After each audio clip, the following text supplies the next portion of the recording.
अकेले में उनने डीलिंग कर ली, बंद कमरे में वन मंत्री का पद ले लिया, बंद कमरे में और भी कोई डीलिंग हुई हो तो मुझे नहीं पता, वो जनता जानती होगी। लेकिन अब क्योंकि वो डीलिंग स्पष्ट हो गई है तो जनता जानती है इस बात को कि इन्होंने हमारे वोट का सौदा किया, बेचा है, और जनता इस चीज़ का जवाब अब वोट के माध्यम से लेगी। और ये हॉर्स ट्रेडिंग की परंपरा को बंद करने के लिए चुनाव होगा, ना कि ये चुनाव से हार जीत से सरकार नहीं बनेगी। लेकिन ये जो विधायक बिकना शुरू हो गए, खरीद फरोख्त हो गई है, ये इसका जवाब जनता देगी।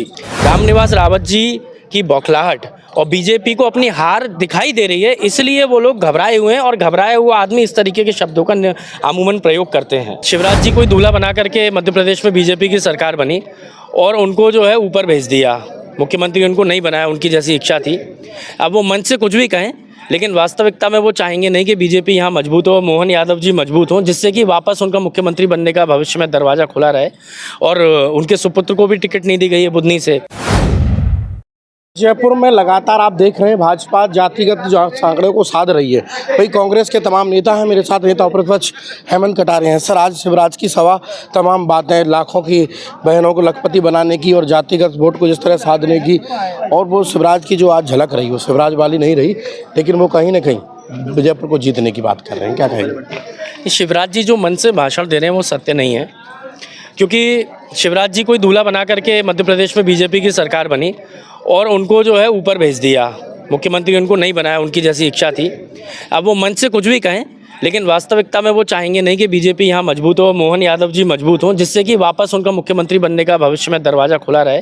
और उनके सुपुत्र को भी टिकट नहीं दी गई है बुधनी से, तो निश्चित ही उनके अंदर निराशा है। लेकिन अब मंच से तो बोल नहीं सकते, लेकिन वो कैसे भी नहीं चाहेंगे भारतीय जनता पार्टी यहाँ विजय हो। एक बड़ी बात हो रही है कि रामनिवास जी को जनता इस वजह से जिताएगी कि यहाँ विकास होगा, विकास के लिए उन्होंने दल बदला है, कांग्रेस की तो सरकार नहीं है, ऐसे में कांग्रेस को जिताने का क्या फ़ायदा? ये लगातार जनता के बीच उनका ओपिनियन पहुँच रहा है। नहीं, ऐसा नहीं होता, जिताने का फ़ायदा और नुकसान नहीं होता, विश्वास होता है किसी को किसी के ऊपर। भाई ऐसे तो फिर कोई किसी को सारे के सारे ही विधायक बीजेपी के बन जाएं या एक ही पार्टी के बन जाएं जहां जिसकी सरकार हो।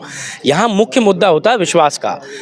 रामनिवास रावत जी ने हाथ के पंजे के चुनाव चिन्ह में गांव जाकर के वोट मांगे, एक एक व्यक्ति के पैर छुए और जनता ने विश्वास जताया।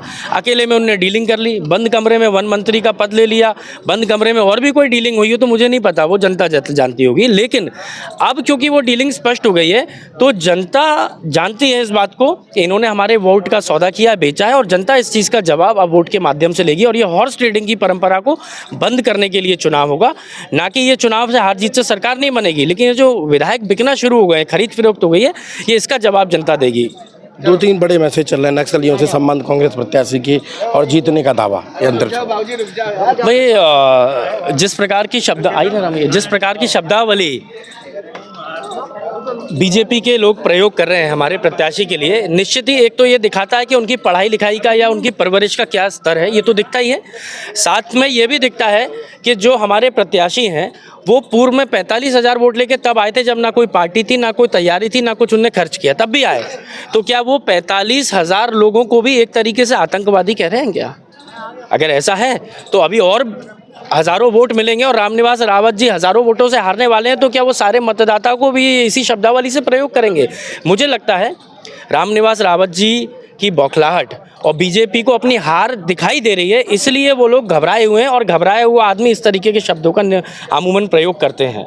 भाजपा जीत का दावा कर रही है, लेकिन कांग्रेस का कहना है कि जो वोटों के साथ धोखा हुआ है, रामनिवास जी ने जिन लोगों के साथ धोखा किया है वो लोग क्या जीतने देंगे कांग्रेस को? अगर ऐसा हुआ है तो क्या लगता है भाजपा यहाँ पर बैकअप कर पाएगी? फिलहाल तो इतना है कि रामनिवास जी पर जिस तरह से आरोप लग रहे हैं, बंद कमरे में क्या डीलिंग हुई है, ये तमाम आरोप कांग्रेस नेता प्रतिपक्ष हेमंत कटारे लगा रहे हैं। लेकिन जनता क्या तय करेगी, ये तो 13 नवंबर को वो तय कर देगी। 23 को क्या होगा ये सब जानिए। बने रहिए कैमरा पर्सन प्रताप के साथ, ब्यूरो रिपोर्ट लोकनायक न्यूज, विजयपुर।